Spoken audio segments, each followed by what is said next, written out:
안녕하세요. 사랑스러운 딸을 키우고 있는 30대 여자입니다. 어릴 적부터 쉽지 않은 삶을 살아왔지만 그래도 성인이 된 이후부터는 나름대로 평탄한 삶을 살아왔다고 자부했어요. 사랑하는 사람을 만나 가정을 이루고 이쁜 딸도 낳고 그런데 사람의 삶이라는 게 잘 풀리는구나 하고 생각을 한다고 해서 다 잘 되기만 하는 게 아니더라고요.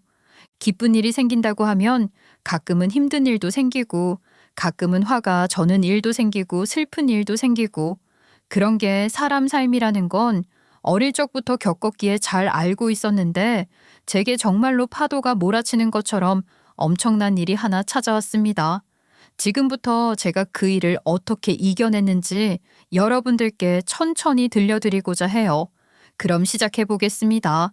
저는 부모님의 늦둥이 외동딸로 태어나 어릴 적부터 온 집안의 귀여움과 사랑을 독차지하며 자랐어요. 아버지는 40줄의 나이에 저를 얻으셨고 어머니 역시 30대 중반을 넘긴 나이에 힘겹게 저를 낳으셨어요. 말 그대로 노산이셨죠. 다른 건 다 필요 없고 저 하나만 잘 키워내면 더 바랄 것이 없었다던 부모님은 집안 곳곳에 저의 사진을 걸어두셨습니다. 정말 틈만 나면 사진을 잔뜩 찍어 놓으셨더라고요.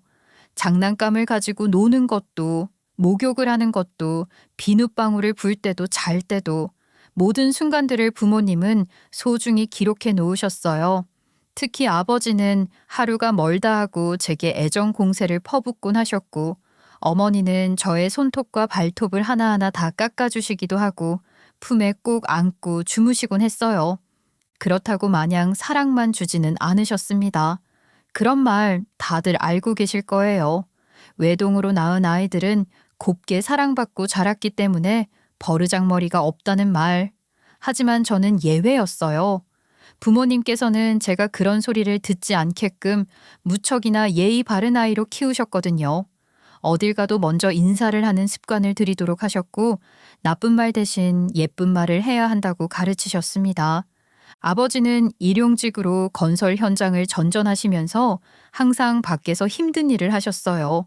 여름에는 뜨거운 땡볕 아래서 일을 하시느라고 얼굴이 다 탔으며 무릎과 허리에는 늘 파스가 붙어 있었고 손톱 아래는 새까맣게 먼지가 끼어 있었지만 제겐 누구보다 멋지고 따뜻한 아버지셨어요. 그리고 퇴근을 하시면 꼭 전화를 해서 먹고 싶은 것이 없는지 물어보셨죠. 우리 공주 오늘 뭐 먹고 싶은 거 없어? 아빠 퇴근했는데. 붕어빵 먹고 싶어. 붕어빵? 알았어. 아빠가 당장 사들고 빨리 집으로 갈게. 추운 날 아버지가 사들고 오시던 호떡과 붕어빵, 군고구마 같은 간식들이 어쩜 그렇게 맛있던지 시간이 많이 지난 아직도 생생하게 기억이 날 정도예요. 하지만 그 따뜻하고 행복했던 시간들은 제가 9살이 되던 해 겨울에 너무도 갑작스럽게 멈춰버렸어요. 아버지가 저와 어머니를 세상에 남겨두고서 세상을 떠나셨거든요. 공사장에서 발을 헛디뎌 아래로 떨어지신 아버지는 영영 돌아올 수 없는 곳으로 떠나버리셨고 어머니는 장례를 치르는 내내 울다 까무러치기를 반복하셨습니다. 저는 아버지의 영정 사진을 쳐다보면서 울기만 할 뿐이었어요. 늘 가족을 위해 살았고 다정다감하던 아버지를 다시는 볼 수 없다는 생각에 하늘이 무너져 내리는 것만 같았어요. 그 이후로 제 인생은 완벽하게 바뀌었습니다. 어머니를 지켜줄 사람은 저밖에 없다고 생각했어요. 그래서 항상 학교를 마치면 어머니의 반찬 가게로 가서 일손을 도왔고 집안일도 척척 해내곤 했습니다. 어머니는 그런 제가 안쓰러워 보이셨는지 방바닥을 걸레로 닦고 있으면 제 손을 잡으시며 이렇게 말씀하셨습니다. 이런 건 나중에 다 커서 해도 돼. 얼른 방에 들어가서 쉬어. 이쁜 손 다 상한다. 엄마 혼자 이런 걸 다 할 수는 없잖아요. 저도 할 수 있어요. 괜찮아요. 처음에는 모든 것이 어색했지만 그래도 하다 보니까 자연스럽게 늘어가더라고요. 가끔은 친구들이랑 놀고 싶은 날도 있었지만 저를 혼자 키우시는 어머니만 생각하면 그런 마음이 싹 사라지곤 했어요. 저희 집 형편상 대학은 생각조차 할 수 없었어요. 담임 선생님은 제 성적을 보고 장학금으로도 대학 진학이 가능하다고 대학에 가는 것이 어떻겠느냐고 계속 권유하셨지만 등록금 외에 생활비와 교통비, 책값까지 모두 감당하기는 어려웠어요. 어머니에게 더 이상 짐이 되고 싶지 않았기도 했고요. 그래서 일찌감치 취업을 하기로 마음먹고 실업계 고등학교에 진학했어요. 저는 학교에 가기 전 매일 새벽 5시에 일어나 어머니의 가게 준비를 도운 다음 지하철을 타고 학교에 가서 수업을 들었어요. 수업이 끝나면 장을 봐서 가게로 향했고 꼭 어머니랑 같이 집에 들어오곤 했죠. 이런 삶을 매일같이 살다 보니 어느 날은 친구가 저한테 이렇게 물어보더라고요. 너는 어쩜 그렇게 바쁘게 사냐? 너한테는 주말도 없어? 설마 주말에도 막 새벽같이 일어나서 엄마 도와드리고 하는 건 아니지? 당연히 주말에도 예외는 없지. 반찬 가게는 별일 없으면 일주일 내내 오픈하니까 별 수 있어. 우리 엄마는 혼자고 자식이라고는 나 하나밖에 없는데 내가 엄마를 도와주지 않으면 누가 도와주겠어. 안 그래? 와, 너 진짜 효녀다. 나는 오늘 아침에도 우리 엄마랑 싸우고 나왔는데 나 좀 반성해야 하는 부분 맞지? 효녀는 무슨 그런 거는 아니고 그냥 엄마 힘든 거 보기 싫어서 그래. 이렇게 사는 것이 당연하다고 생각했습니다. 딱히 아쉬울 것도 없었어요. 친구들이랑은 학교에서 신나게 놀면 됐으니까요. 그리고 고3이 됐을 무렵 저는 작은 회사로 실습을 나가게 됐어요. 거래처를 응대하는 것과 회계 업무를 담당했는데 일을 하면서 일머리가 좋다, 손이 빠르다는 칭찬을 매일같이 듣곤 했습니다. 어린 나이에도 불구하고 야무지게 업무를 처리하는 저를 좋게 본 사장님은 회사에 정식으로 입사하기를 권하셨어요. 놓치기 싫은 인재가 들어왔다고 하시면서요. 그렇게 저는 졸업을 하자마자 정식으로 입사를 하게 되었고 저는 회사 자재를 정리하고 거래처와 계약을 진행시키는 등의 중요한 업무를 맡았습니다.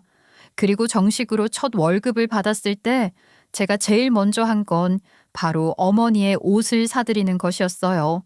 어머니는 봄에도 가을에도 겨울에도 늘 같은 점퍼만 입고 다니셨었거든요.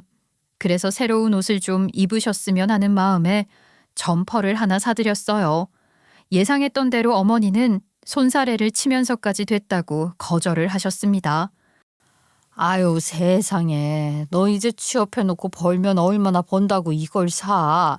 이게 얼마나 비싼 건데. 엄마는 괜찮아. 너나 입은 옷 많이 사 입고 화장품도 다 사줬어. 엄마 나 이제 돈 벌어. 직장인이야. 이런 거 한 벌이 아니라 2벌, 아니 3벌도 사줄 수 있어. 그니까 부담 없이 입어요. 엄마는 이런 거 받을 자격 충분해. 놀랍게도 그날 밤 어머니는 제가 사준 점퍼를 꼭 껴안은 채로 잠드셨어요. 그걸 보니까 웃음이 나기도 하고 괜히 마음이 뭉클해지기도 하고 그래서 월급을 탈 때마다 어머니께 많은 걸 사드렸어요. 외식도 하고 신발도 바꿔드리고 이제야 효녀 노릇을 좀 한다 싶더라고요. 그러던 어느 날 평소 친하게 지내던 거래처 직원 언니가 제게 소개팅을 한번 해볼 생각이 없냐고 물었어요. 저는 평소 연애엔 관심이 없었고 그저 어머니와 함께 보내는 일상이 편했기 때문에 정중히 거절했죠. 하지만 언니는 계속해서 한 번만 만나보라며 제 등을 떠밀기 시작했어요. 진짜 괜찮은 사람이라니까. 나 한 번만 믿어봐. 진짜 그냥 앉아만 있다가 와도 돼. 연애하라는 거 아니니까 그냥 밥만 먹고 와도 되니까 한 번만 만나봐라. 나는 진짜 네가 아까워서 그래. 언니, 저 그런 거 정말 못해요. 지금은 그럴 만한 여유도 없고. 누구는 여유 있어서 연애하고 결혼하는 줄 알아? 야, 그러지 말고 그냥 딱 차 한 잔만 마시고 나가봐. 혹시 알아? 나갔다가 마음이 조금 달라질지도. 그렇게 억지로 나간 자리에서 저는 남편을 만났습니다. 그런데 남편은 생각보다 괜찮은 사람이었어요. 이러쿵저러쿵 말을 얹으면서 가벼워 보이지도 않았고 하는 행동 하나하나가 진중했죠.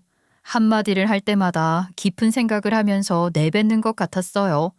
다정하지는 않았어도 나름 배려 깊었고 조용하지만 책임감이 있어 보였죠. 한 번 더 만나보자 라고 마음을 먹은 게 2번, 3번이 되었고 그러다 자연스럽게 남편과 연애를 하게 됐어요. 사랑에 빠지니 그 사람에 대한 더 많은 부분들이 보이기 시작하더라고요. 성실하게 맡은 바 일을 잘 해내는 모습하며 여러 가지 취향도 잘 맞았고, 그래서 3년 가까운 시간을 연애하는 동안 남편과 부딪혔던 적은 거의 없었습니다. 같이 데이트를 하더라도 항상 저를 먼저 배려해 줬고, 속상한 일이 있으면 절 꼭 안아줬고, 길을 걸을 때마다 손을 잡아줬던 사람이었어요. 이 사람을 보면서 가끔은 아버지가 떠올랐습니다. 아버지도 어머니한테 이랬을까 싶었거든요. 그리고 딱 연애를 한 지 3년째 되던 그 해봄, 남편은 제게 작은 반지를 내밀며 서투르지만 누구보다 따뜻하게 청혼을 했습니다. 앞으로 우리 앞에 어떤 일들이 펼쳐질지는 누구도 알 수 없지만 그래도 모든 여정을 함께하고 싶다고, 같이 살아가고 싶다고 말이죠. 정말 나랑 결혼해도 괜찮겠어? 나는 아직 부족한 부분들도 많고 준비가 안 된 것들도 너무 많은데. 그런 건 상관없어. 사람이 어떻게 완벽할 수 있겠어. 어디 한 군데 모자라고 그런 것도 있어야 인간미도 살고 그러는 거지. 그리고 부족한 건 서로 맞춰가고 채워나가면 되는 거잖아. 나는 그렇게 생각해. 3년을 연애하는 동안 쭉 생각했어. 자기랑 같이 살아가면 재밌겠다고, 행복하겠다고. 그러니까 나랑 결혼해 줄래? 결혼해 줄래? 라는 말을 듣자마자 저는 눈물이 왈칵 차올랐습니다. 어릴 적 아버지가 돌아가시면서 모든 짐을 짊어져야 했던 제게 같이 살아가자는 말이, 모자란 건 같이 채워나가자는 말이 그렇게 뭉클하게 들려올 수가 없었죠. 그렇게 저희는 연애의 종지부를 찍고 새로운 출발선에 서게 됐어요. 앞으로 제게 닥쳐올 일들은 생각지도 못한 채로 행복하게 살아야겠다는 마음만 가지고 결혼을 마음 먹었습니다. 그런데 사실 결혼은 저희 둘이 하는 게 아니잖아요. 양가 부모님들의 동의가 가장 필요한 부분이라는 걸 누구보다 잘 알고 있었기에 떨리지 않을 수 없었어요. 결혼을 앞두고 가장 많이 했던 고민 중 내가 시어른들이랑 과연 잘 지낼 수 있을까 하는 문제였어요. 워낙에 고부 갈등을 겪는 친구들이 많았기 때문에 그런 걱정을 안 할 수가 없었습니다. 시부모님께 처음으로 인사를 드리러 갔을 때 두 분의 첫인상은 분명 나쁘지 않았지만 어딘지 모르게 불편한 느낌이 들었습니다. 겉으로는 제게 친절하게 대해주셨고 말도 조곤조곤하게 하셨지만 말의 뉘앙스나 눈빛에서는 묘한 거리감이 느껴졌거든요. 그런 말 하시죠. 관상은 과학이고 사람의 말투에서 그 사람의 인격이 드러난다는 것. 그래도 저는 크게 신경을 쓰지는 않았습니다. 어차피 결혼하고 나면 시댁이랑 같이 살지 않는 한 마주칠 일은 거의 없을 거라 생각했거든요. 하지만 그 생각은 결혼하고 얼마 지나지 않아 산산조각이 나와버리고 말았습니다. 시어머니는 가족 간의 단합 그리고 화목한 분위기를 아주 중요시 여기는 분이셨어요. 가족은 늘 함께여야 하며 명절과 생일, 기념일은 무조건 챙겨야 한다는 고집이 굉장히 강하신 분이셨죠. 그럴 수는 있겠다 생각했어요. 옛날 어르신들은 가족이라는 존재를 중요하게 여기셨으니 어머님도 그런 성향을 가지신 분이구나 싶었죠. 그런 게 결코 그것이 가벼운 성향이 아니라는 것을 처음 맞이하는 시아버님의 생신날 알게 됐습니다. 그래도 결혼하고 첫 생신이었기에 나름 며느리 도리를 해드리고 싶어서 저는 미역국도 열심히 끓이고 잡채며 돼지 불고기며 생신상에 올라갈 만한 음식들을 정성껏 해서 시댁으로 찾아갔어요. 그런데 제 음식을 맛본 어머님과 아버님의 반응은 말 그대로 처참했습니다. 아이고 짜다 짜. 나 물 좀 나오. 도저히 짜서 못 먹겠다. 예, 이게 뭐야? 사부인이 반찬 가게를 하신다고 하셔서 너도 어느 정도는 요리를 좀 할 줄 알 거라고 생각했는데 이 정도 간도 못 맞추니? 아우, 이거는 너무 짜다. 먹다가 고혈압 걸려서 쓰러지겠어. 아주 소금을 들이부었구나. 그 말에 저는 얼굴이 화끈 달아올랐어요. 아버님은 생수 한 통을 모두 들이키시더니 이내 수저를 놓으셨고 식사 분위기는 완전히 꽁꽁 얼어붙어 버렸습니다. 단 한마디에 수고했다는 말도 듣지 못한 채 그렇게 허무하게 자리가 끝나고 말았죠. 그리고 몇 달 후 어머님의 생신이 돌아왔을 때 그 날과 같은 일이 반복되지 않기 위해서 더 신경 써서 음식을 차렸습니다. 그런데 돌아온 반응은 아버님의 생신날과 같이 혹평뿐이었어요. 뭘 해도 잘했다는 소리를 듣기는 어렵겠구나 싶은 생각이 딱 드는 거예요. 솔직히 말하면 자존심도 많이 상한 데다가 허탈함도 엄청 컸어요. 그렇게 매번 최선을 다해도 칭찬은커녕 불평불만만 나오는 상황이라면 차라리 직접 생신상을 차리지 않는 편이 훨 낫겠다는 생각이 들었어요. 그래서 그 다음 해에는 만들어진 음식을 사서 상을 차렸습니다. 그랬더니 되려 더 난리를 치더군요. 야, 너는 시아버지 생신날에 음식을 사오냐? 아무리 바빠도 며느리가 음식을 손수 만들어서 정성을 보여야 하는 거 아니야? 양지머리 놓고 푹 끓인 미역국 한 그릇도 못 해오는 주제 이딴 걸 생일상이라고 차려? 예전에 음식 차려드렸을 때 짜다고 못 먹겠다고 하시고 또 싱거우면 싱거운 대로 못 먹겠다고 하셔서 차라리 음식점에서 포장해서 차려드리는 게 훨씬 나을 거라 생각했어요. 하여튼 요즘 젊은 사람들은 아주 머리 쓰는 것만 잘해요. 우리가 그렇게 불평불만을 했으면 본인이 연구를 해서 노력할 생각을 해야지. 음식점에서 털렁 사가지고는 아우. 피로가 확 몰려오는 기분이 들었습니다. 이래도 싫다 저래도 싫다 어쩌라는 건가 싶었죠. 그래서 제가 내린 결단은 그 다음 해부터는 아예 생일이라도 상을 차려드리지 않는 것이었습니다. 이래도 불평 저래도 불평이라면 어떤 것도 하지 않는 것이 낫지 않겠어요? 그리고 아이가 태어난 후에는 데리고 왔다 갔다 하는 것도 힘들어졌기에 30만 원씩 용돈을 챙겨드리며 생신을 챙겨드렸고 그게 당시의 상황에서는 제일 최선의 방법이라 생각했어요. 그런데 놀랍게도 그것까지 불만이 있으신 것 같더라고요. 시부모를 개똥으로 생각한다면서요. 이렇게 계속 불평이 늘어나자 남편과도 자주 다투기 시작했습니다. 왜 자꾸 어머니를 못 이겨먹어 안달이야 당신은. 생일상 잘 차리라는 부탁 하나 들어드리는 게 그렇게 힘들어? 그냥 장모님께 대하듯이 어머니한테도 대해드리면 되는 거 아니야? 미안한데 우리 엄마는 저렇게까지 난리칠 사람이 아니라서 이입이 전혀 안 돼. 이래도 싫다 저래도 싫다. 제일 나은 방향으로 해드려도 난리를 치시는데 나보고 뭐 어떡하라는 거야? 나는 지금도 충분히 할 만큼 하고 있다고 생각하는데 여기서 뭘 더 하라고. 솔직히 맞는 말 아닌가요?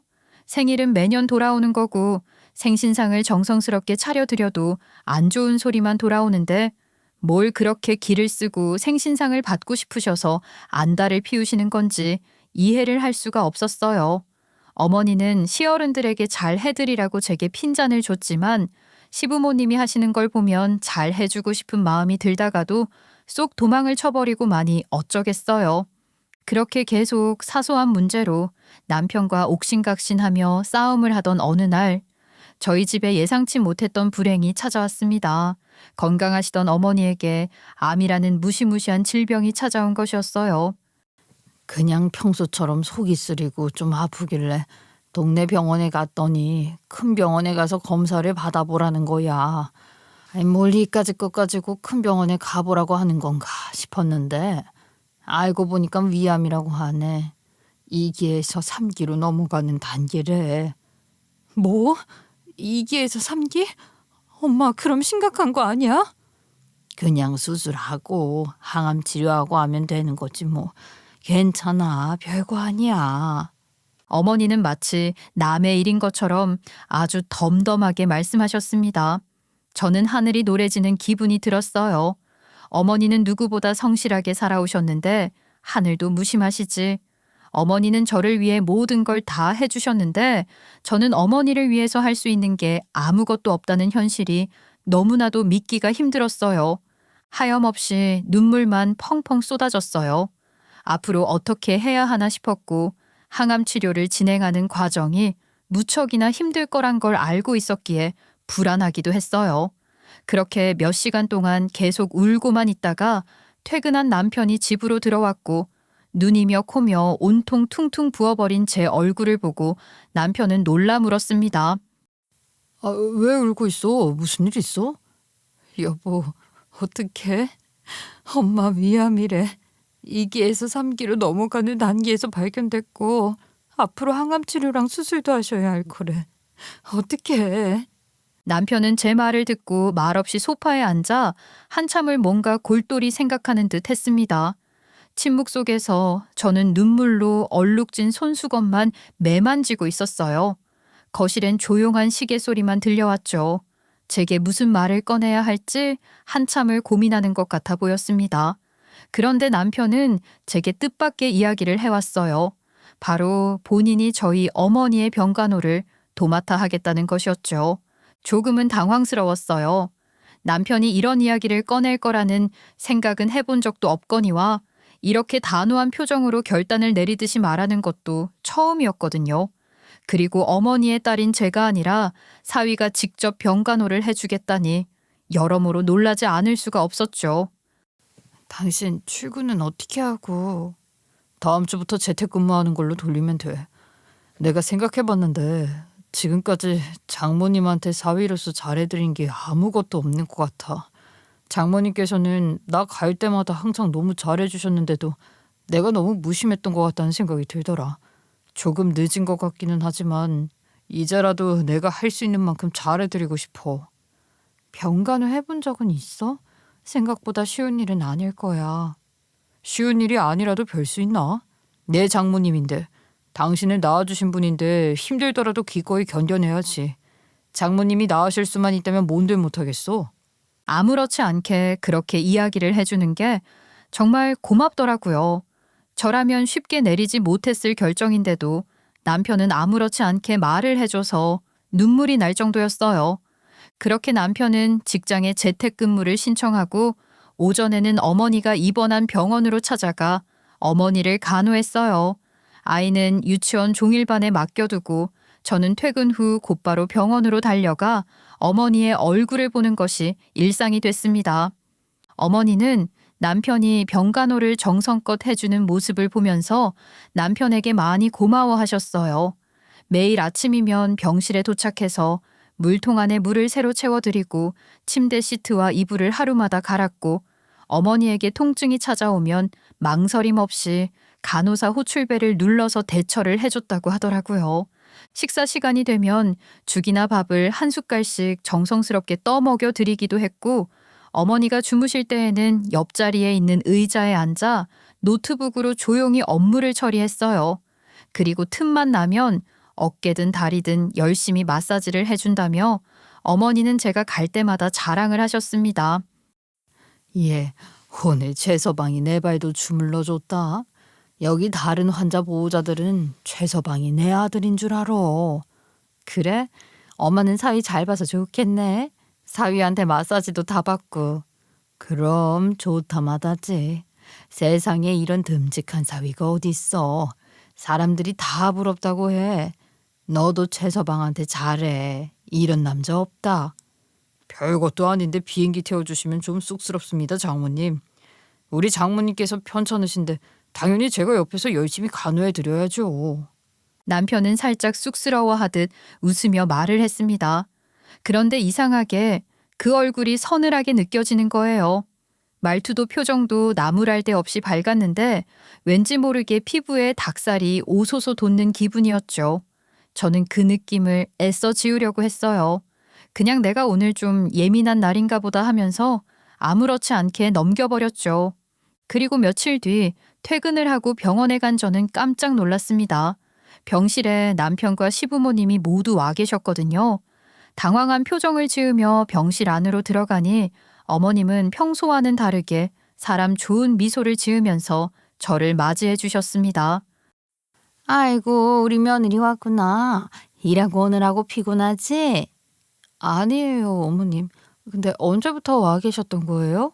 한 30분 정도 지난 것 같아. 오신 지 얼마 안 됐어. 사부인께서 우리 종혁이가 얼마나 잘해주는지 모른다고 입이 마르도록 닳도록 자랑을 하시더라. 내가 어릴 때부터 이렇게 바르게 잘할 수 있도록 교육을 시킨 거기는 하지만 아무튼 너 정말 결혼 잘한 줄 알아 얘. 그 말을 듣자마자 온 피부에 닭살이 오소소 돋아나는 것 같았어요. 어머님의 말투나 태도에서 생색과 아들에 대한 자부심이 느껴졌어요. 우리 아들이 이렇게나 듬직하고 잘났다. 그러니 네가 알아서 잘 해라. 라는 의미가 내포되어 있는 것 같았습니다. 기분이 언짢았지만 좋은 게 좋은 거라고 그냥 좋게 받아들이며 넘기기로 했어요. 다른 건 몰라도 남편이 어머니를 정성껏 간호해주고 있다는 사실 하나만큼은 분명한 사실이었고 고마운 일이었기에 괜히 분위기를 흐리고 싶지 않았거든요. 그렇게 저도 남편도 물심양면으로 어머니의 곁을 지키면서 정성을 쏟아가며 간호를 했지만 어머니의 병세는 시간이 갈수록 눈에 띄게 나빠졌어요. 항암 치료도 효과가 없었으며 수술을 할 수 없을 정도로 암세포가 빠르게 전이되고 있는 상황이었습니다. 안 그래도 작고 말랐던 엄마는 이제 살가죽만 남아있을 정도였고 밥도 제대로 먹지 못해서 호스를 통해 영양분을 공급받아야 하는 상황이 와버렸어요. 남편과 저는 어머니가 계시는 병실을 집처럼 지내면서 간호했어요. 제가 퇴근하면 병원으로 달려갔고 남편은 쪽잠을 자고 아침 일찍 일어나 병원으로 향했습니다. 약 복용 시간, 식사 시간, 검사 일정까지 꼼꼼히 기록했고 어머니께서 잠들 때까지 손을 잡고 앉아 있었어요. 남편은 의사와 간호사에게 매일 상태를 체크하며 필요한 물품을 준비했고 어머니가 조금이라도 불편하지 않도록 애썼어요. 그렇게 밤낮 없이 어머니를 정성스럽게 돌봐도 병은 속도를 늦춰주지 않았습니다. 처음으로 하늘을 원망했던 것 같아요. 결국 어머니는 투병을 시작한 지 채 1년이 되었을 무렵 이 세상과의 소풍을 마무리 짓고 먼 길로 떠나셨습니다. 어머니가 떠나시던 날 저는 침대 앞에 무릎을 꿇고 두 손으로 얼굴을 감싸며 소리 없이 울었어요. 그래도 조금이나마 위안이 되었던 건 어머니의 얼굴이 더 이상 고통스럽지 않고 편안해 보였다는 것. 그거 하나로 겨우 마음을 달랠 수 있었습니다. 장례 준비를 하며 정신없이 바빴지만 마음은 텅 빈 상태였습니다. 영정사진을 고르며 어머니의 환한 미소를 보자 다시 눈물이 터졌고 빈소가 차려져서 어머니의 영정 앞에 향을 피울 때마다 저는 마치 몇 번이고 엄마를 또 잃는 것처럼 무너져 내려 울었어요. 몇 번을 반복해서 울었는지 기억조차 나지 않을 만큼 슬픔을 토해냈습니다. 조문객이 찾아와도 저는 우느라 정신이 없었기에 남편이 대신 조문객을 맞아줬어요. 남편은 제 옆에 있어주면서 말없이 등을 쓸어내릴 뿐이었습니다. 그리고 장례 이틀차가 되던 날 시부모님께서 빈소로 찾아오셨어요. 아버님, 어머님 오셨어요? 와주셔서 감사해요. 그래, 조문객이 생각보다 많이 보이는구나. 아유, 얼굴이 정말 말이 아니네. 종혁이가 그렇게 물심양면으로 최선을 다해서 사부인을 간호했는데도 현대의학이라는 게 참 어쩔 수 없는 모양이구나. 그래도 종혁이가 살아생전에 사부인 아들 같다고 말할 정도로 사부인께 잘했으니까 이제 너도 우리를 친부모처럼 극진히 대접하고 효도해야겠지? 그 말을 듣자마자 심장이 빠르게 두근거리는 게 느껴졌어요. 장례를 치르고 있는 상황에서 이런 이야기를 하는 것이 맞나 싶었습니다. 게다가 조의금도 내지 않았어요. 바쁜 와중에도 시간을 쪼개서 와준 것만으로 감사하게 여기라면서요. 평소 같으면 소리를 지르고 오만 난리를 다 쳤겠지만 그날의 저는 너무나도 힘들었어요. 너무 울어서 온 기운을 다 빼기도 했고 목소리를 높이고 싶지도 않았기에 조용히 고개만 끄덕일 뿐이었습니다. 그런데 웃긴 건 조의금도 내지 않아 놓고서 또 식사는 하고 가겠다고 하더라고요. 그래서 두 분을 식당으로 안내해드리고 저는 조문객을 맞으러 다시 빈소로 돌아왔습니다. 그렇게 1시간쯤 지나고 어머님께서 이제 가보겠다며 다시 얼굴을 비추셨어요. 그런데 어머님의 양손에 뭔가가 잔뜩 들려 있었습니다. 그건 바로 음식이었어요. 식당에서 기본 찬으로 나오는 음식들이 비닐에 가득 담겨 있더라고요. 어머님, 손에 그것들은 대체 뭐예요? 아, 이거 너희 어차피 조문객도 많이 안 올 것 같고 음식도 많이 남을 것 같길래 내가 좀 싸가는 거다. 이거 버릴 바엔 가지고 가는 게 낫잖아. 음식물 쓰레기 버리는 것도 다 돈인데. 안 그러니? 가족 장례식에 찾아와서 저게 무슨 추태인지 도무지 이해를 할 수가 없었어요. 서울역 노숙자들도 저러지는 않겠다 싶었죠. 탐낼 게 없어서 초상집 음식을 쌓아간다는 것 자체가 이해가 안 됐습니다. 그런데 더 놀라운 게 뭐였는 줄 아세요? 이 일은 그저 단순한 해프닝 정도였다는 거예요. 그 일이 일어난 후 모든 장례 절차를 마무리하고 집으로 돌아온 저는 하루 종일 잠만 잤어요. 밥도 먹지 못했고 눈은 퉁퉁 부었으며 목소리는 제대로 나오지도 않을 정도로 잔뜩 갈라져 있었습니다. 남편은 그런 저를 건들지 않고 조용히 일을 했고 덕분에 아무 방해 없이 잠을 잘 수 있었어요. 그렇게 하루 온종일 잠을 자다가 문득 들려오는 전화 벨소리에 잠에서 깨어났습니다. 누가 전화를 한 건가 하고 들여다보니 어머님이더군요. 마음 같아서는 전화를 받지 않고 자던 잠이나 마저 자고 싶었지만 그래도 목소리를 겨우 가다듬은 후 전화를 받았습니다. 얘, 너 목소리가 왜 그러니? 너 아직도 자고 있었어? 네, 몸이 좀 안 좋아서요. 근데 아침부터 어쩐 일이세요? 어머나 얘 좀 봐라. 내가 너 까먹고 있을 줄 알았어. 한 그래도 정신없겠다 싶어서 연락했는데 아유 먼저 전화하길 잘했네. 오늘 내 생일이잖아. 그 말을 듣고 달력을 바라보니 오늘이 정말 어머님의 생신이었습니다. 어머니의 장례를 치르느라 정신이 없어서 까먹고 있었어요. 그런데 순간 너무 기가 막힌 겁니다. 당장 어머니 장례를 치르고 온 지 이제 막 하루가 지나가고 있었는데 본인 생일이라고 전화를 하다니 원래는 괜찮냐고 먼저 물어봐 주는 게 예의 아닌가요? 그래서 이대로 입을 다물고 있으면 앞으로도 바보 취급을 하겠다 싶어서 한 소리를 하려고 하는데 그 다음 이어진 말에 저는 말문이 턱 막혀버리고 말았어요. 사부인께서 나 생각해서 며칠 일찍 돌아가신 것 같다 얘. 오늘 돌아가셨으면 내 생일날이 사부인 제삿날이 될 뻔했잖아. 아무튼 큰일은 다 치렀으니까 오늘 저녁에 내 생일상 좀 차려라. 지금 뭐라고 하셨어요? 난 오늘 생일 맞아서 네 시아버지랑 내 친구들이랑 만나서 스파랑 마사지 좀 받고 올 테니까 나 돌아오기 전까지 우리 집 가서 생일상 야무지게 다 차려놔. 알겠지? 알아먹은 줄 알고 끊으마. 어머님은 제 말도 듣지 않으시고는 전화를 끊어버렸고 전화가 끊김과 동시에 제 안에 무언가도 함께 끊어지는 듯한 기분이 들었어요. 참을 만큼 참았던 감정의 끈이 아주 뚝하고 끊어져 버린 것이었죠. 저희 어머니가 당신 생일을 생각해서 일찍 돌아가셨다는 그 말, 인간의 탈을 쓰고는 절대로 할 수 없는 말이라고 생각했어요. 어쩜 저런 식으로 이야기를 할 수가 있나요? 할 말 안 할 말 구분을 못하고 마구 짓거려대는 어머님 덕분에 저는 한참 동안 넋이 나간 상태로 휴대폰만 쥐고 앉아 있었습니다. 그렇게 한참을 앉아있던 저는 마음을 다잡고 일어서서 밖으로 나갔어요. 그렇게 며느리에게 생신상을 받고 싶다면 직접 가서 차려주는 것이 예의 아니겠어요?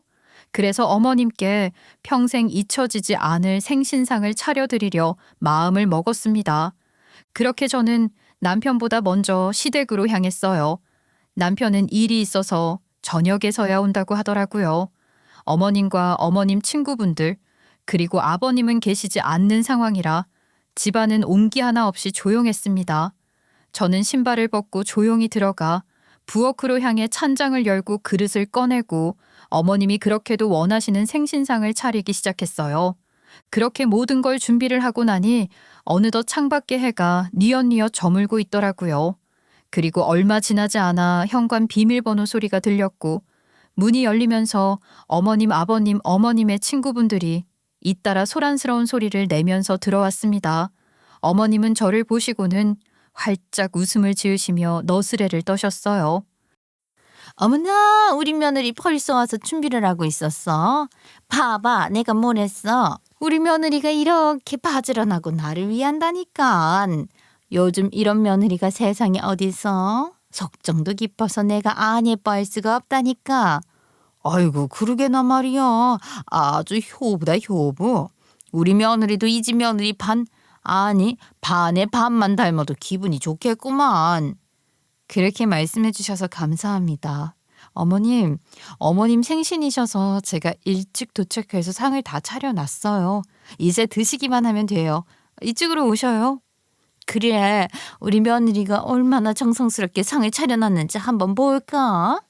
저는 모두를 식탁 앞으로 안내했습니다. 그런데 상 위에 음식들을 보자마자 어머님은 물론이고 아버님과 어머님의 친구분들까지 표정이 굳어지기 시작했어요. 식탁 위에는 데워진 장례식장 음식들이 정갈하게 놓여 있었고 음식들 사이에는 생일 초 대신 향초를 꽂아두었습니다. 마치 장례식장에서나 볼 법한 음식들과 분위기에 다들 할 말을 잃은 듯 멍하니 식탁을 바라보기만 했고 저는 실성한 사람처럼 깔깔거리며 박수를 치면서 말했어요. 어머님, 생신 진심으로 축하드려요. 저희 엄마 장례식장에서 어머님이 싸가신 음식들 냉동실 안에 그대로 있길래 데워서 차려봤어요. 너 지금 이게 무슨? 오셔서 저한테 위로는커녕 조의금도 안 내시고 음식만 홀라당 가져가시고 엄마 장례 끝나자마자 생일상 차리라고 하시길래 저도 돈 쓰기 싫어서 있는 걸로만 차렸다고요. 저희 엄마가 어머님 생신 선물 음식으로 찬조한 거라고 생각하세요. 어차피 어머님은 제가 차린 음식 맛없다고 싫어하시잖아요. 제 말의 집안은 쥐 죽은 듯 조용해졌어요. 어머님의 친구분들이 서로 눈치를 보기 시작했고 어머님은 한참 동안 표정 관리를 못 하시다가 애써 올라가지 않는 입꼬리를 끌어올리며 저를 정신 나간 사람으로 만드셨습니다. 어머님이 돌아가신 지 한참이 지났지만 그 충격에서 헤어나오지 못해서 가끔 이렇게 정신을 놓는다는 말, 원래는 이런 사람이 아닌데 그때 이후로 예민해졌다는 말, 그 말을 듣고 저는 보란 듯이 웃으며 대답했어요. 맞아요. 그날 이후부터 저는 엄청 예민해졌어요. 엄마 돌아가시고 많이 망가졌거든요. 근데 어머님, 그거 아세요? 충격이라는 감정은 사람만 느끼는 거래요. 짐승은 그 감정이 뭔지 모른대요. 저희 엄마 어제 발이 나고 납골당에 모셨어요. 근데 어머님이 저한테 오늘 아침에 전화해서 그러셨죠. 큰일은 다 치렀으니 생일상 차리러 오라고. 사부인이 나 생각해서 일찍 돌아가신 것 같다고. 어머님은 제 감정을 이해하지 못하시니까 사람이 아니신 것 같아요. 얘가 지금 무슨 말을 하는 거야? 어디서 두 눈 똑바로 뜨고 어른들 앞에서 거짓말을 해. 얘 정신 좀 차려. 어머님이 그렇게 나올 줄 알았어요. 그래서 장례식장 측에다가 CCTV 영상 요청했고요. 어머님이 저보고 거짓말을 한다고 하시니까 직접 두 눈으로 똑똑히 보여드릴게요. 누가 거짓말을 하고 있는 건지. 저는 휴대폰을 꺼내서 모든 분들이 보는 앞에서 영상을 보여드렸습니다. 장례식장에서 어머님이 조문객들의 눈치를 살피며 남은 음식을 챙기고 음식을 담은 봉지를 양손 가득 들고 나가는 모습이 고스란히 담겨 있었습니다. 당연히 영상은 조작된 것이 하나도 없었기 때문에 다들 영상을 보고 수군거리기 바빴죠. 어머님은 영상을 보자마자 순간 얼굴이 하얗게 질리시더니 아무 말 없이 자리에서 일어나 밖으로 나가셨습니다. 아버님과 친구분들도 급하게 그 뒤를 따라 나갔고 저는 모두가 나간 걸 확인한 다음 천천히 향을 껐어요. 아마 지금쯤 미치도록 창피할 겁니다. 평생을 본인 체면이 가장 중요한 줄 알았고 남에게 보여지는 삶, 부러움을 한 몸에 받는 삶을 살아왔을 텐데 그것들이 한순간에 와르르 무너져 내렸으니 자존심이 허락지 않을 수밖에 없었겠죠. 그리고 얼마 지나지 않아 남편이 문을 열고 들어왔을 때 저는 남편을 지나쳐 집으로 향했습니다. 남편이 뒤에서 저를 부르는 것도 모두 무시한 채로요. 그렇게 몇 시간 후 늦은 밤이 됐을 무렵쯤 집으로 돌아온 남편은 제 얼굴을 보자마자 윽박을 질렀습니다. 당신 제정신이야? 오늘 어머님 생신이었어. 생신인데 생신상을 차려드리지는 못할 망정 어머니 친구분들 앞에서 개망신해줬다면서. 아, 왜 그랬어? 왜 그랬냐고. 어머니가 얼굴이 아주 시뻘개진 채로 들어오셔서 내 앞에서 엉엉 우시더라. 아, 우셨어? 우셨는 줄은 몰랐네. 나는 그냥 창피해 하시기만 한 줄 알았는데. 아, 우셨어? 아, 나한테 할 말이 그게 전부야? 미안하다. 뭐 잘못했다 이런 것도 없이 우셨어가 끝이냐고. 어머니가 그러시더라. 앞으로 친구분들 얼굴도 못 볼 것 같다고. 아, 내가 창피해서 어떻게 사느냐고. 그래, 그러시겠지. 본인이 여태까지 해온 것들을 잘도 숨기고 사셨으니까 충분히 창피하실 만해. 당신 어머니한테 대체 왜 그러는 거야? 우리 어머니가 뭐 당신한테 죽을 죄라도 졌어? 죽을 죄? 당연히 졌지. 어머님도 당신도. 저는 어리둥절한 표정을 짓고 있는 남편에게 핸드폰을 꺼내 남편에게 뭔가를 보여줬습니다. 제 휴대폰 화면을 바라본 남편은 이내 표정이 점점 굳어가기 시작했어요. 그 안에 있던 것은 바로 남편과 어머님의 메신저 대화 기록이었습니다. 원래 남편은 노트북을 잘 끄고 가는 편이었는데 집으로 돌아오니 노트북이 켜져 있는 상태더라고요. 그래서 끄려고 했는데 이상하게 그 노트북 안에 뭐가 들어있는지 궁금하더라고요. 막 보고 싶고. 그래서 조용히 남편의 노트북을 보다가 시모와 나눈 메신저 대화 내용을 보게 됐어요. 그 안에 있는 내용은 충격적이었습니다. 남편이 저희 어머니 병간호를 도맡아 했던 이유들이 바로 저희 어머니의 유산을 조금이라도 더 받아내기 위함이었다는 것을 메신저 대화 내용을 통해 알게 됐어요. 너도 사위니까 너한테도 지분이 좀 떨어질 거 아니야. 그 양반이 가지고 있는 금액이 얼마 정도라고 했지? 아니 몰라. 장모님 가게 판 돈이랑 모아오신 돈이랑 이것저것 합하면 아무튼 억대는 될걸. 정확히는 모르지. 또 숨겨둔 돈이 있을지도. 예, 좋은 기회야. 앞으로 그 양반 눈만 감을 때까지 아들처럼 살갑게 좀 굴어. 알랑방구도 좀 끼고. 그럼 혹시 알아? 죽고 나서 너한테 한 푼이라도 더 떨어질지? 그 돈 받고 그 기집애랑은 아주 깔끔하게 이혼해버리는 거야. 받을 건 다 받고 헤어지는 거지. 네가 뭐가 아쉬워서 그런 애랑 살아? 아 그런 건 내 적성이 좀 안 맞는데. 그래도 모처럼 찾아온 기회니까 내가 열심히 좀 해볼게. 아 그나저나 유산 받으면 뭐하지? 벌써부터 고민되는데. 알고 보니 어머니는 돌아가시기 전 남편에게 인감도장을 맡겨놓은 상황이었습니다. 그리고 남편은 그 인감도장을 통해서 뭔가 악용하려는 계획을 꾸미고 있었고요. 저는 메신저로 모든 상황을 파악한 다음 어머니의 도장을 찾기 위해 온 집안을 뒤졌습니다. 그런데 놀랍게도 도장은 아주 허술한 곳에 숨어 있었어요. 남편의 서류 가방 제일 안주머니에 있더라고요. 저는 그걸 챙긴 다음 어머님과 남편이 나눈 대화들을 한 장 한 장 빠짐없이 찍어 놓았습니다. 경찰서에 가서 신고를 하고 남편과 이혼을 할 생각으로요. 당신 이거 범죄인 거 알고 있지? 여기 있는 대화 내역들 내가 하나하나 다 캡처해뒀고 우리 엄마 인감도장도 네가 가지고 간 거 다 알았으니까 내일 경찰서 가서 당신 신고할 거야. 이혼은 당연히 하는 거고 그러니까 그렇게 알고 있어. 저기 내 얘기 좀 들어봐. 그게 아니라. 그게 아니긴 뭘 아니야. 변명은 경찰서에 가서나 해. 그리고 당장 나가. 꼴도 보기 싫으니까. 저는 현관문을 열어서 남편을 내쫓았습니다. 문이 닫히고 한동안 남편은 잘못했다고 문 좀 열어보라고 한참을 애원하며 빌었어요. 계속해서 문 두드리는 소리가 들렸고 애원하는 소리가 들리다 이내 발소리가 점점 멀어지면서 두드림도 멎었습니다. 제게 이런 일이 일어날 거라는 생각은 한 번도 해본 적이 없었기에 머릿속이 터져 나갈 것만 같았어요. 하지만 이럴수록 정신을 바짝 차려야 했어요. 정에 못 이겨 용서를 할 생각을 하지 말고 우리 엄마 유산을 노리고 머리를 굴린 나쁜 인간들을 제대로 응징해 주자 하고 단단히 마음을 먹었습니다. 다음 날 날이 밝자마자 경찰에 남편과 어머님을 정식으로 신고한 후 저는 조사관님을 통해 남편이 했던 행동의 전말을 차근차근 알게 됐어요. 사실 처음에 사건을 접수했을 땐 이런 일을 심각하게 받아들이고 제대로 알아봐 주겠나 싶은 걱정을 했었는데 생각보다 일이 심각하더라고요. 경찰분들의 설명과 남편이 해온 짓거리들의 증거들을 접하게 될수록 이 일이 보통 일이 아니라는 게 더욱 현실이 되어 다가왔습니다. 남편은 어머니의 인감도장과 병원 입원 관련 서류 그리고 통장 사본까지 챙겨서 서울에 있는 한 법무사 사무실에 직접 찾아갔다고 하더군요. 남편분께서 사무실을 찾아가서 변호사한테 이렇게 이야기를 했다더군요. 장모님께서 본인에게 재산증여랑 위임을 원하신다. 본인 의사로 표현을 하셨고 원하신다면 통화까지 시켜드릴 수 있다 하면서 인감도장이랑 이런저런 서류들을 전부 다 내밀었대요.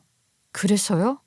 그런데 뭐 대한민국 변호사들이랑 법이 그렇게 허술한 것도 아니고 당연히 사무실에서는 거절했죠. 돌아가신 게 아니라면 본인이 직접 방문해서 말을 해야 한다. 소통이 온전하게 이루어지실 수 있는지 확인을 해야 한다 하고요. 그리고 이미 들어올 때부터 뭔가 좀 미심쩍어서 거절을 한 거고. 여기 저희한테 CCTV 자료도 다 전달해 주셨어요. 남편의 말을 들었을 때부터 이미 의심스러운 구석이 많다고 느낀 변호사님께서는 남편의 요구사항을 즉각 거절했고 그 자리에서 돌려보냈다고 했어요. 다행히도 변호사님들이 근무를 하는 공간인 만큼 사무실은 철저한 보안 체계를 갖추고 있었고 방범용 CCTV는 물론 모든 상담 내용을 녹음하는 시스템도 운영 중이었습니다. 덕분에 남편의 말과 행동은 고스란히 증거로 남아 있었고 경찰은 그 증거를 확보해 저에게 들려주었어요. 남편의 목소리는 정말 놀라울 정도로 침착했고 말투는 능청스러웠습니다. 정말 자연스러웠죠. 저는 녹음 파일을 들으며 절로 주먹이 꽉 쥐어지면서 눈물이 핑 돌았어요. 어머니의 병간호를 하면서 속으로 유산받을 생각에 얼마나 즐거웠을까 치가 떨리더라고요. 남편과 어머님은 각각 주범과 공범으로 입건되었어요. 어머님은 직접 법무사 사무실에 찾아간 건 아니었지만 남편과의 통화 및 메시지에서 유산과 관련된 매우 구체적인 대화가 오간 사실이 확인되었어요. 어머니의 유산을 노리기 위해서 남편을 어머니에게 의도적으로 접근시킨 정황이 명백했기에 방조죄가 적용될 수밖에 없었죠. 법원은 혐의를 모두 인정했지만 두 사람 모두 초범이라는 점, 실제로 범죄 행위가 이루어지지는 않았다는 점과 인감도장도 사용되지 않았다는 점을 감안해 징역형의 집행유예가 선고되었어요. 여기에 사회봉사 명령까지 추가되었죠. 저는 이 판결에 대해서 좀 더 중한 벌을 받지 못해서 억울하다는 마음보다 이제 정말 끝이구나 하는 마음이 컸어요. 어쨌든 죗값을 치르게 되었기에 더 이상 저 사람들을 제 인생에 끌어들이고 싶지 않았어요. 이와 동시에 이혼 소송도 함께 진행되었고 남편은 일말의 변명조차 제대로 하지 못했어요. 너무나도 명백한 증거가 있는데 그 앞에서 무슨 말을 할 수 있었겠어요. 이혼이 마무리된 후 양육권도 제게 넘어왔고 재산 분할로 함께 살던 집도 받을 수 있었어요. 남편은 정말 뭐 하나 얻은 것 없이 빈털터리로 집에서 나가게 됐죠. 그렇게 이혼을 한 후에도 남편은 몇 차례 제게 연락을 해왔어요. 처음엔 구질구질한 말들이 적혀 있는 장문의 문자를 보냈고 그 다음엔 짧은 음성 메시지를 보내왔습니다. 그래서 정말 진절머리가 나서 번호를 바꿔버렸더니 어느 날은 한밤중에 집 앞까지 찾아와 술에 취한 채 초인종을 눌러대며 술주정을 하더군요. 여보, 내가 미안해. 한 번만, 우리 예슬이 한 번만 보여주라. 당신 잘 지내고 있는지도 보고 싶어서 찾아왔어. 문 좀 열어줘. 내가 경고하는데 한 번만 더 이딴 식으로 찾아오면 경찰에 신고해버린다. 내가 좋게 말할 때 당장 사라지는 게 좋을 거야. 현관문 틈 사이로 조용히 경고를 하니 그날 이후부터 남편은 다시는 나타나지 않았어요. 면접 교섭권은 어쩔 수 없이 주어지는 것이었지만 딸을 만나려고도 하지 않더라고요. 물론 딸도 남편을 보고 싶어 하지 않았고 말이죠. 어머님은 어떻게 되었는지 다들 궁금하시죠? 듣기로는 그 일이 있은 이후 본인 친구들과의 관계가 모두 끊어져 버렸다고 해요. 제가 알고 있던 어머님의 지인 중 한 분은 변호사였는데 소송이 시작되고 어머님은 그분에게 도움을 청하려 전화를 걸었는데 그분이 전화를 받고 소리를 지르며 전화를 끊어버리시더라고요. 그 모습을 제 두 눈으로 봤고 말이죠. 솔직히 너무 통쾌했어요. 평소에 친구들한테 얼마나 못하고 자기 자랑을 하기 급급했으면 이런 일이 있을 때에도 친구가 도움도 안 주고 어떤 인생을 살아왔는지 눈에 뻔히 보여서 안쓰럽더라고요. 어머니가 제게 남겨주신 유산은 아직 한 푼도 쓰지 않았어요. 그건 어머니가 저를 위해 남긴 마지막 사랑이라 생각했기에 그 돈은 모아뒀다가 나중에 저희 딸이 커서 진짜 필요한 순간에 꺼내 쓰기로 마음먹었어요. 대학에 진학할 때 혹은 새로운 도전을 시작할 때 어머니가 남기고 간 돈은 미래를 위한 든든한 씨앗이 될 거라 생각했거든요. 저희는 조용하고 평화로운 일상을 보내고 있어요. 어머니의 부재는 아직까지 적응이 안 되기는 하지만 이제는 문득문득 찾아오는 슬픔조차도 제 삶의 일부가 되었고 그 속에서 저는 견고하게 살아가면서 아주 조금씩 성장하고 있어요. 매일 아침 저는 거울 앞에서 이렇게 되뇌이고 있습니다. 너는 아주 좋은 사람이라고, 좋은 엄마가 되어 하늘에 계시는 어머니께 부끄럽지 않은 인생을 살아가자고. 여러분, 저는 앞으로 조금 더 열심히, 조금 더 좋은 사람이 되기 위해 노력하면서 살아보려고 해요. 인생에 좋은 일만 있을 수는 없겠지만, 그래도 살아가다 보면 꽃이 활짝 필 날이 있겠죠. 저의 이야기는 여기까지입니다. 끝까지 잘 들어주셔서 감사합니다.